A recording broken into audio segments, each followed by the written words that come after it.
some recent work from the group of Chris Monroe here at the University of Maryland, where we realized a 4-to-2 error detection code on a trapped ion quantum computer.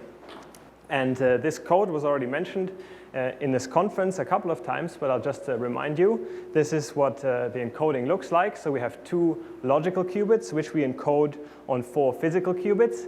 And some people like to call this the 4-1-2 code rather than the 4-2-2 code. And that's because we can only make one of these logical qubits fault tolerant.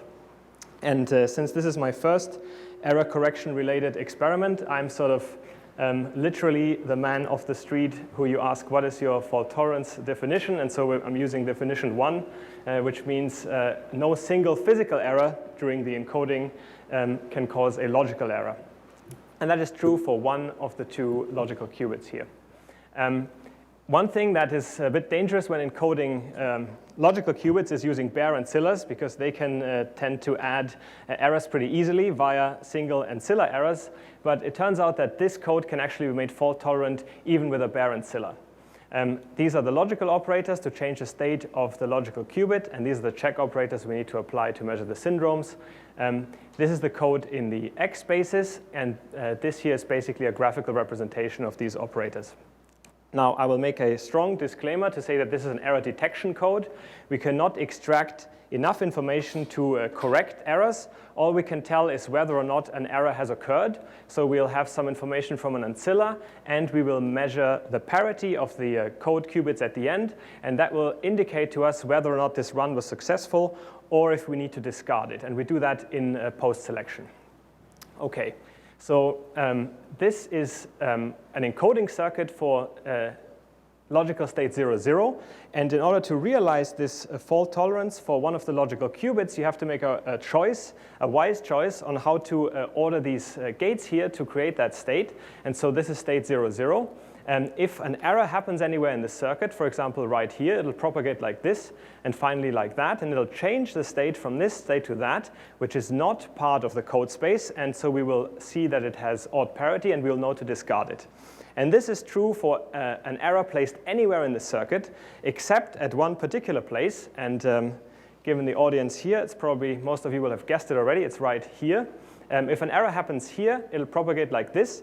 And the state will change from 0, 0 to 0, 1, which is also in the logical code space. So there's no, this is a legitimate state, so we won't have any indication to discard this run. However, the only error that can occur is the second logical qubit B changing its state. Logical qubit A, the first one, is encoded fault tolerantly. OK, so this is the kind of circuits we would like to implement. So now I'm going to talk, one more thing. The stabilizer circuits, they also have this property, which preserves the fault tolerance of the first logical qubits. And this is SX and SZ stabilizer. And the SZ stabilizer is realized, in our case, by Cnot gates like this. So this is sort of an overview of what I'll be talking about.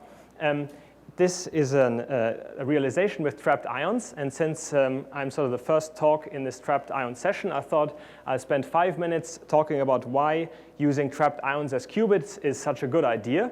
Then I'll talk about our particular experiment and the architecture for our trapped ion quantum computer. And finally, I'll discuss the results of our 4-to-2 code implementation. OK.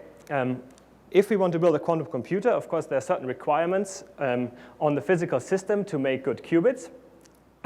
We need a 2-level system that is well isolated from the environment. We need a set of gates and so on. This is difficult because there's more requirements. We also need high-fidelity gates and long coherence times in order to reduce our overhead for error correction that we want to run eventually. And there's a number of different systems that are being explored for this. And since I have personally absolutely no skin in the game and can tell you as a completely impartial observer that in my humble opinion, single ions are, of course, the best. Well, at least they're, this is a joke, but at least they're reasonably good. And here's why. So a single ion or atom, if you isolate it from the environment, is a very pristine and clean quantum system, which is what you want. But also you want to interact with it in some way. And atoms have these electronic energy levels, and you can pick one for your state 1 and one for your state 0 in order to interact with them. You can use laser light because the transitions in atoms are typically in the optical regime, which means we can use lasers to interact with the qubit and photodetectors to detect its state. And that is kind of nice since this is all in the optical regime. These experiments can be done at room temperature because the thermal environment does not usually work at these or interfere at these energy scales. Another thing that makes atoms or ions nice is that they are standards. So every atom of the same isotope in the universe is identical. This is why atomic clocks are such a good idea, because they are sort of a standard in terms of being repeated identically many times. So all our qubits are identical, which is useful. And finally, there's sort of a conundrum when trying to make a quantum computer. What you're trying to do is two things. You want a well-isolated quantum system that doesn't interact with the environment and doesn't decohere, but at the same time, you need some strong interactions in the system in order to create quantum gates. And here ions are particularly strong because they are charged atoms and they interact with each other via the Coulomb force. So if we trap several of these ions in a common harmonic potential, they will have common motional modes, and we can control the coupling between these qubit state and that common sort of motional mode, which acts as a bus to transfer information. And so this is basically all the ingredients we need to make a quantum computer. So the grand vision for ion trap quantum computing is you have some kind of device with dozens or maybe hundreds of ions all under your control, and you can do gates and operations. And maybe this is not scalable to infinity, but since the ions interact with photons very strongly, as I mentioned, another scheme to scale this up is to have individual modules and then use entangled photon to move on towards a larger scale system. And of course, we are not there yet. There are still challenges to overcome. Our fidelity, the fidelity of our gates needs to improve, and we need to have control over more qubits. You'll note that qubit quality is not one of these challenges, and that's because the qubits are made by Mother Nature and they're already perfect. All the problems in this system is basically control problems that we introduce by trying to control them. Okay, so the ion trap reality looks like this. In order to trap an ion, we need to set up some kind of potential to hold it in place. And so in a radial direction, this is sort of a plane here, we can use a dynamic confinement using a quadrupole potential. Let's see if I can turn this on. So with static fields alone, we cannot trap a charged particle, but using a dynamic field like this, we can trap an ion in 2 dimensions, and then we can add some additional end caps here in the axial direction and get confinement in all 3 directions. And we can use laser light to cool the ions and observe their fluorescence on a camera. What you can see here is a little movie of a single calcium ion that is trapped in such a device. And you can give yourself some more flexibility. So rather than these end caps, you can also add segments to these RF electrodes or these 4 rods here, and that means you can have the ability to shape your axial potential and move ions around and manipulate longer chains of ions. And this is some examples. These traps have really become quite good in recent years. This is sort of an early version of a microfabricated trap, and you can see that pretty closely follows that vision that I presented on the previous slide. And there's also surface traps with additional elements, and so there's a lot of work going into getting control or more detailed control of ions using these traps. For our experiment at Maryland, we're using a slightly more old-fashioned trap. You can see this 4-blade structure here, but it allows us to control quite a large number, or let's say a moderately large number of individual ions. And the ion of choice for us is ytterbium-171.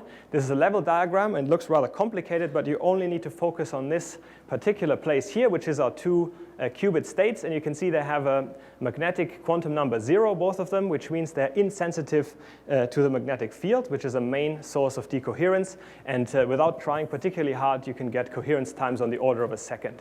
The world record for this is a different qubit in calcium, where coherence times of about a minute have been observed, purely because there's a sort of innate resilience to this kind of noise in the system. In order to prepare this qubit state and detect what it is at the end of an operation, we use light on this transition at 369 nanometers, and I'll briefly describe how this works. So in the beginning, we don't know what state our ion is in, but if we send in light at a particular frequency, we can use a technique called optical pumping to very quickly initialize this state 0 here with very high fidelity. Then to read it out, we need some kind of state selective property that we can observe. And for us, this is state selective fluorescence. So if the ion is in state 1 over here, we can send in light at this particular frequency, which only causes transitions that are along these arrows here. And if the ion is in state 0, it remains dark. And so you can count fluorescence for a certain number of time and see how many photons you have observed. And you can see for state 1, you get this kind of histogram. For state 0, you mostly get no counts. And so you can discriminate between state 0 and state 1 with very high fidelity. OK, the final ingredient we need is some kind of ability to manipulate the qubit state. And for that, we use a pair of Raman beams, which means we send in 2 laser beams, which are offset from each other in frequency by the qubit splitting, which is 12.6 gigahertz in our case. And both of these are far detuned from any of these upper levels here, so they don't get any photon scattering. And the way we realize these 2 arms is we have a single frequency comb, a pulsed laser, which we split up into 2 different beams, and we shift them with respect to each other such that each comb tooth interferes with a certain neighbor in order to give you beat nodes at the qubit frequency of 12.6 gigahertz. And in ytterbium, this is particularly convenient because this wavelength here is industrially relevant. It's used in CMOS fabrication, so you can buy very powerful lasers powerful and reliable lasers at this wavelength. OK, that's sort of it for the basic techniques for trapping ions. Now onto our particular experiment and the way we implement a quantum computer. And this is our architecture. So our computer scientists would call this the stack. At the bottom here, we have some trapped ions, which are our qubits, and I talked about them already. We manipulate them with some kind of laser pulses, which is our quantum control. These laser pulses that can then be concatenated to form computational gates such as Cnots, and then you can assemble a number of these gates together to run arbitrary quantum algorithms. So this is a couple of examples that we've implemented previously. But of course, for this particular talk, I'll be focusing on one application, which is the 422 code. So I'll start at the bottom here, and I'll very briefly describe each of these stages and how they're implemented in our system. OK, so each of these, this is a sketch of our experimental setup. Each of these dots in the middle here is a single ytterbium ion. And I presented to you already our Raman beam system. And we apply these 2 beams in the following way. There's one beam that illuminates the entire chain from the back here. And there's the second beam, which is split up into several beams, each of which is individually controlled using this acousto-optic modulator, and then focused onto one ion only. And that means we have one optical controller for each qubit. And that allows us to address individual ions in this targeted way. In order to read out the ions, we image this ion chain onto a multi-channel photomultiplier. So each ion has its own detector of light. You can see this is a channel number. This is number of photon counts. And you can see we have mapped individual ions onto alternate channels of these photomultiplier tube array. And that means after an experiment, we can tell for each ion whether it's bright or dark, or whether it's in state 0 or 1. And that allows us to detect exactly which 5 qubit state we have in the system. And we can do that with reasonably high fidelity. You can see there's some variation here. This state here is the worst, 10101. And that's because there is some crosstalk in the detection system. That means some states are detected better than others. And you'd think that if you want to do quantum error detection or error correction, that would sort of be a hard limit. So if the system is in one state and it shows up in the wrong state, how can you possibly do better than that? And it turns out you can, and I'll talk about more about that later. OK, the next level up is the control of these qubits. What kind of native gates do we have available? The first one is a single qubit gate, which is basically just Rabi oscillations between the 2 qubit states. And we can control the phase of the Raman beat node that we apply. So we can change the axis of rotation on the equator of the Bloch sphere. And we can just apply these R gates to any individual qubits with these 2 parameters. Theta is basically the duration that you apply, how far you rotate. And phi is the axis of rotation. More interestingly, we need some kind of 2-qubit interaction to make 2-qubit gates. And for that, as I alluded to in the beginning, we use the motional modes of the ion. So this is the carrier, what we call the carrier, which is basically a resonant transition of the qubit.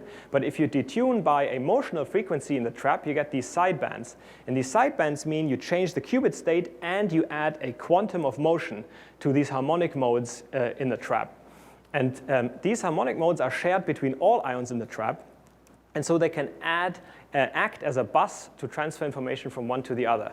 And the scheme we use for this is called the Molmer-Sørensen gate, in which you apply a bichromatic beat node. So you put on a frequency near these modes and near these modes simultaneously.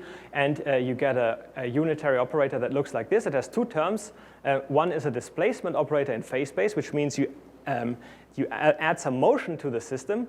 And the second is a spin-spin term, which is what we're after, which is what we want to create an entangling gate. And so we use a pulse shaping scheme. During the gate, we vary the Rabi frequency in order to set this term to 0. What this means basically is we excite the motion during the gate and then de-excite it at the end, so that all these modes come back to rest at the end of the gate, and we're left with this sigma x term, which then looks like this and creates, if you set this parameter chi here to the right value, pi over 4, which creates a fully entangled Bell state.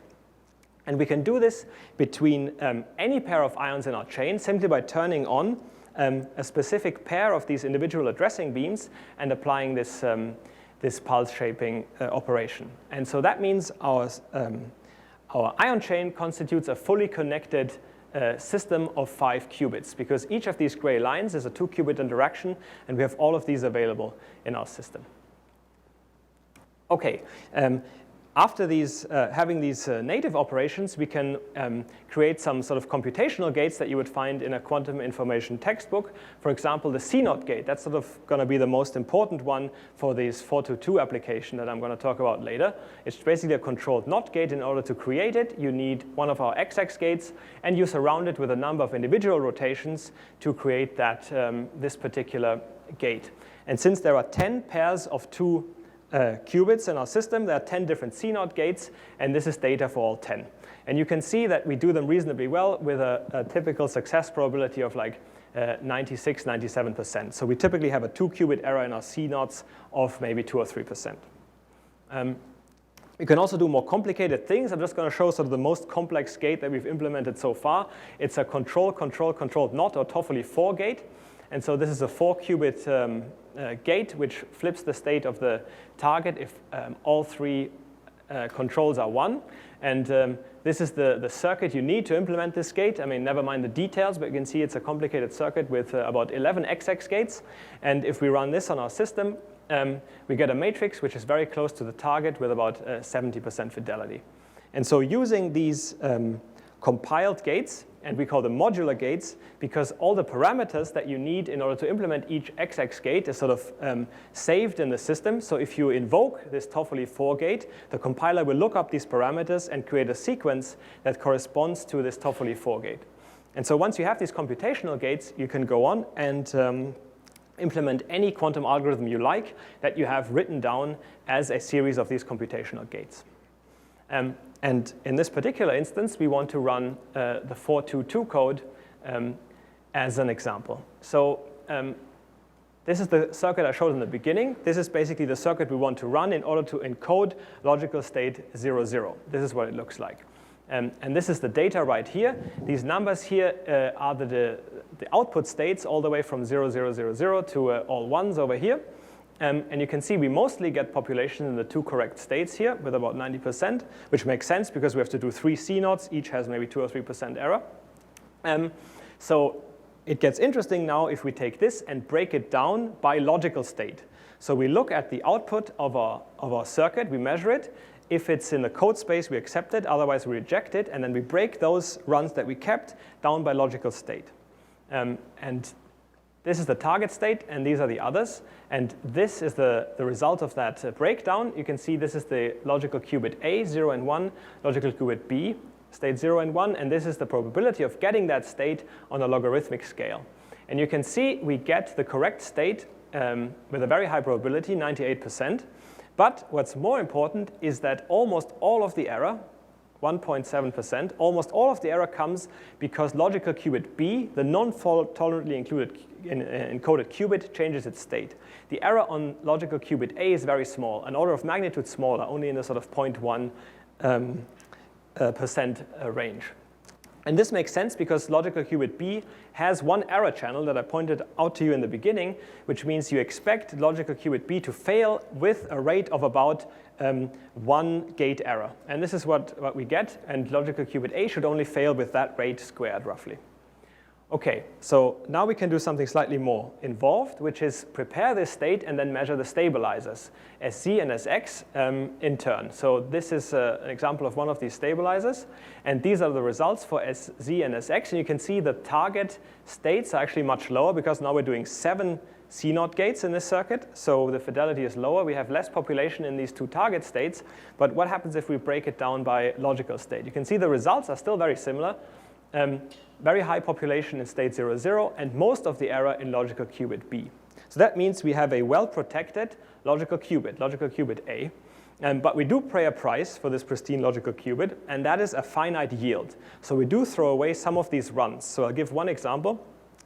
For the SZ stabilizer, we repeated 5,000 times. The ancilla was 0 this many times, and then we checked the parity of the code qubits as well. And that means we're left with a yield of here about 78%. We only check one stabilizer at a time, so if you were to check both, you can expect to throw away about half the runs for both stabilizers. But the gain you have is a very pristine logical qubit.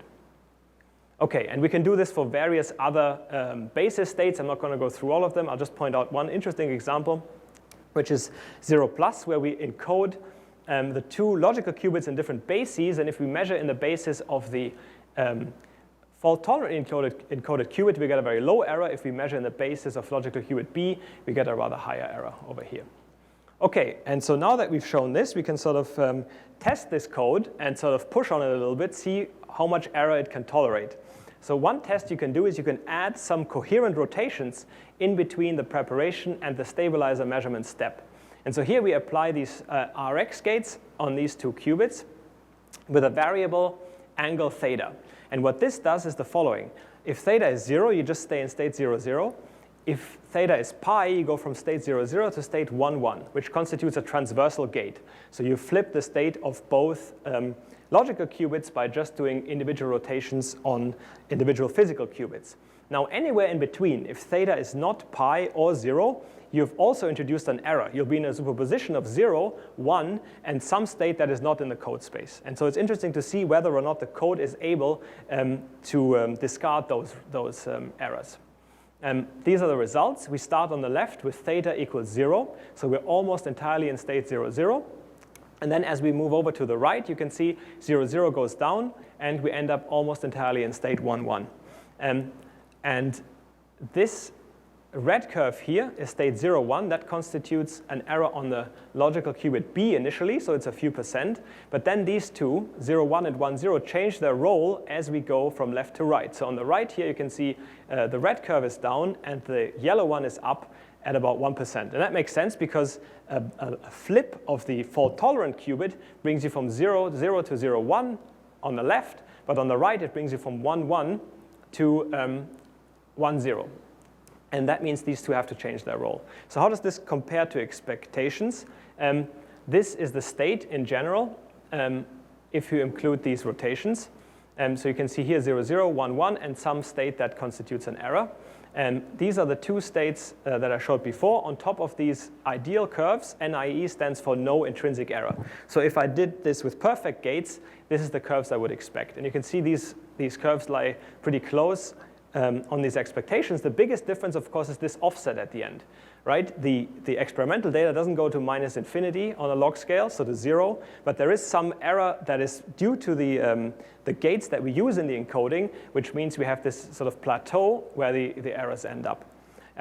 This error state has the highest contribution right in the middle here. And so if we look at the yield going from left to right, you can see the yield is lowest in the middle. This is the yield if you model it just like this. which means it goes from 100% down to 50 and back up. But of course, we know we have some error already. So if we take this curve and we'll make it start over here at the measured yield for no added error, you can see it follows this curve pretty nicely. OK, so this is the first test. The next one is how robust is this code to miscalibrated gates. So each of our gates, of our XX gates, is supposed to create a perfect Bell state with 50-50 probability of being in state 0, 0 and state 1, 1. And so we can purposefully miscalibrate those gates and add a miscalibration parameter alpha to basically create an imbalanced state here. And this is what we get. This is the yield. You can see the yield goes down either way. But the logical gate errors actually don't change very much. So the code succeeds in projecting out or discarding those errors. OK, probably the most important test for a code like this is to add some stochastic Pauli errors, because these are the errors that are used when constructing codes like this. And so in the first few slides, I showed these blotches here, which constitute exactly such a Pauli error. And so what we do is we prepare our state, we introduce these errors, and we measure a stabilizer. And these Pauli errors have different weights. So this would be an example of a weight 2 error. So there's a Pauli error on 2 different physical qubits. And what we want to scan here is the probability of occurrence. So this is the probability that an error happens of weight W on these physical qubits. And what we actually do in the experiment is we don't add them stochastically. Instead, we run this experiment with a particular error, for example, this one, and then look at the output, and then we calculate the weight. We sort of sum them up in a weighted way to get a curve for different probabilities p. And the way this works is the following. The logical error, which is sort of the information we're trying to find out, is the probability that a logical error occurs divided by the probability that we have accepted the run. So up here is the probability of occurrence times the probability of accepting the run times the probability that this actually leads to a logical error, divided by basically all accepted runs, which is the probability that a certain Pauli error occurs times the probability that we accept it. OK, so what are the results of this? And I'll start, for dramatic effect, with an empty plot. So here on the bottom is the inserted error probability, which is this p over here. Where is it? P, here, this p. And up here is the probability of actually incurring a logical error on one of your logical qubits. And the first curve I'm going to add to this is a theoretical curve, which is the curve for no intrinsic error. So if we had no errors in our gates, of course, this would go down to 0. And this is the straight line for that. The next curve is a very important comparison, which is what does a single physical qubit actually look like on this kind of plot. So there's a physical, this is the curve for the single physical qubit, which is just a straight line. And it has an offset here, which is given by the readout error, and then just goes up linearly. OK, so now next I'll add the curve for the non-fault tolerantly encoded qubit B, which has an error of a few %. And you can see that it sort of still succeeds in discarding a lot of these Pauli errors because the curve comes out very flat here in the beginning.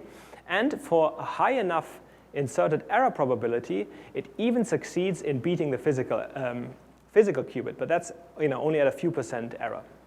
OK, the most important curve that everyone's been waiting for, of course, is the fault-tolerantly encoded qubit. Logical qubit A, and this is the curve for that. And you can see it sort of beats the physical qubit. No, it not only beats the non-fault-tolerantly encoded physical qubit by an order of magnitude as before, but it's also better than the physical qubit across this entire range. And this means it's really able to discard errors that the physical qubit itself will incur. I'll say one thing. I don't have any error bars on this plot, but the distinction between those two below this cutoff here is actually not very significant anymore. So to the ability that we can measure, it's below the physical curve across the entire range. Now, we sort of picked a very unfortunate example here because we're preparing logical state 0 or logical state 0, 0. So the logical qubit is in state 0. And for the physical qubit, that is actually sort of a best case scenario. So the physical qubit has the lowest readout error when it is in state 0. The readout error for state 1 is actually very close to 1%. So if we had prepared logical state 1 instead, the difference at the beginning here would be very much bigger than it is currently. So overall, if you look at the different states that we prepared, we are better almost everywhere, and where we're not better, it's basically just to the fact that we don't resolve it statistically, as we do here. Okay, there's another set of curves, which are these dashed lines here, which are simulations, which are basically, they're taking the circuit that I showed, and they're doing a sort of a density matrix evolution of the state, and the model happens by adding random errors after every idealized gate. And you can see that this model actually fits very well what's going on in our experiment. OK, so I'll just summarize briefly what we've seen by implementing the 4.2.2 code. First of all, it's very important to have this fault-tolerant construction, and it actually succeeds in discarding errors, and not just sort of random Pauli errors, but also the intrinsic errors that are used in the very operations used to encode the logical qubit. And furthermore, it is robust to large added error rates. I'll owe you one more explanation, which is how are we able to overcome this sort of detection error limit, which is a few percent. And that is because in order for one logical state to show up as another logical state, two of these independent detectors need to actually give you the wrong answer. So this is a matrix. This is the diagonal of this matrix. This is how every state spills into every other state upon detection. And all the, just for state 0 here, I'm going to show some arrows. All the states that make logical state 0 go into another logical state, they are all very small here because they correspond to two detectors misfiring. However, if you add all these little guys up here, you end up with a number between about 0.1, 0.2%. Equally, if you look at what is the probability of two Cnots failing, they're both around 3%. So two Cnots failing is about 0.1% probability as well. So that means this error here, which is sort of 0.2, 0.3% of the logical qubit, is entirely explained by errors that the code never claimed to be able to discard, which are two errors happening at the same time, right? And so this is kind of nice because when you think about the way we construct these error correction codes, we always assume that all these errors basically behave a bit like these stochastic errors. What you're dreading when making an error correction code is some higher order correlated error that shows up with a probability p here, but means that two physical qubits are flipping at the same time. And this data basically means that to the extent that we can tell, there's no evidence of such errors in our system. And you could suspect that there were, because of course in reality, we have over and under rotations, we have intensity fluctuations and so on that could give you correlated errors. But from these results, we can actually see that as far as we can tell, none of these play a role in our results, which is very promising. OK, this is another way to represent the 4.2.2 code, which is very suggestive because what we want to do next, of course, is go to larger codes.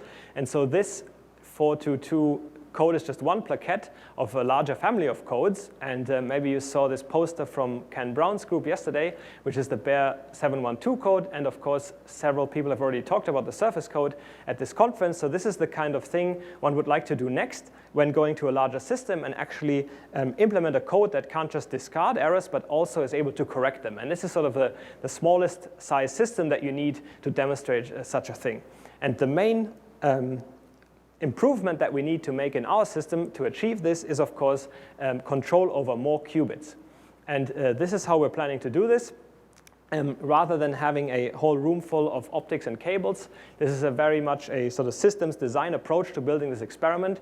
We have a very compact sort of laser and vacuum chamber setup. The trap that we're using is a professionally manufactured trap by Sandia National Labs, and we're collaborating with a number of these companies in order to build this system. And these are Christy and Marco, who are currently working on getting this system up and running. And just recently, they've managed to trap each of these blobs here as a single ion, so they're currently trapping 10. The fact that this looks so bad and pixelated means that it's real and that it's actually happening right here. Also, if you like Dave Murring, who's in the audience, can sell you one of these very soon. OK, so with that, I'm going to conclude. This is everyone who was involved in this 422 work. Shantanu, Kevin, and Caroline, who are the PhD students in the lab. Ken Brown and Mauricio, who were doing the theory for the 422 code. And of course, Chris Monroe, who makes it all possible. Thank you very much.